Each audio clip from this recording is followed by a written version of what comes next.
This is Delhi. Please stand by for our next program.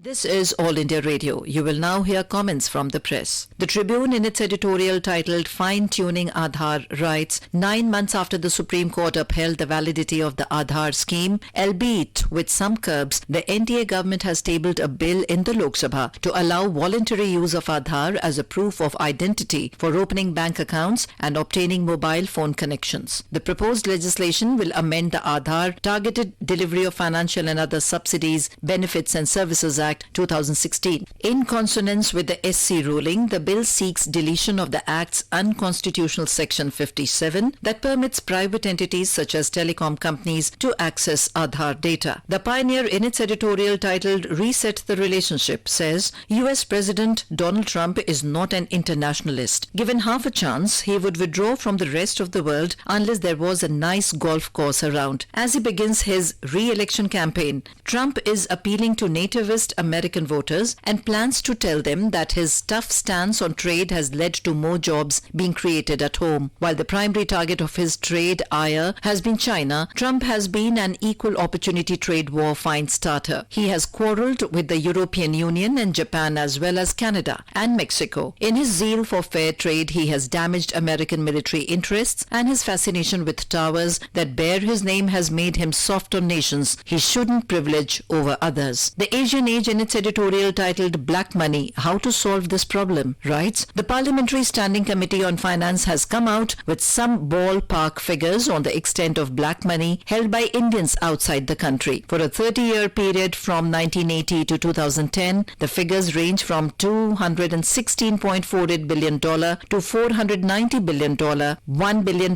equals roughly rupees 7,000 crores, which means there is no accurate data as the methodology to arrive at what is essentially unaccounted wealth on which tax may not have been paid is suspect. On the surface, this appears to have been a long fishing expedition that began around 8 years ago and which leaves us neither here nor there. Truth to tell, no Indian politician or political party will wish he had the wherewithal to fix this problem of black or unaccounted money as they thrive by using it to get elected. The expenditure of parties and candidates estimated at around rupees 50,000 crores in the 2019 Lok Sabha elections is a fair index of unaccounted money being employed freely in polls. The Hindu, in its editorial titled A City Gone Dry, says Chennai's aspirations to grow into a global economic hub appear considerably weakened as it struggles to find water. The shadow of drought from 2018 has stretched into the torrid summer this year, evaporating not just the city's reservoirs but the prosperity of its residents, who are forced to hunt for tankers, pay bribes and spend hours even at night waiting for trucks to dispense some water. Ironically, Tamil Nadu's capital, which in a normal year gets anything between 1300 mm and 1400 mm of rainfall, has been laid low by the indifference of successive governments. Times of India, in its editorial titled Still Lynching, writes, 11 people were arrested and 2 police officers suspended for the lynching of 24-year-old Shams Tabriz Ansari in Jharkhand's Saraikela Kharsawa on the night of June 17th. The belated action once again highlights an abominable state of law and order, particularly in Jharkhand. Ansari and 2 of his friends were attacked by a mob that alleged that the trio was guilty of theft. While his friends managed to escape, Ansari was tied to a pole and beaten for close to 12 hours. In fact, a shocking video has surfaced showing the attackers forcing Ansari to shout Jai Shri Ram and Jai Hanuman while he is assaulted. The Indian Express, in its editorial titled Family Firm, says the failure of the Gathbandhan to make an impression in the general election has prompted BSP chief Mayawati to rethink her party's priorities in Uttar Pradesh. Her first step was to break the alliance with the SP after accusing it of failing to consolidate even its core caste vote. Over the weekend, she inducted her brother Anand Kumar as National Vice President and nephew Akash Anand as National Coordinator. While it is refreshing that the BSP Supremo, unlike most other leaders in the opposition, has been quick to accept the election verdict and move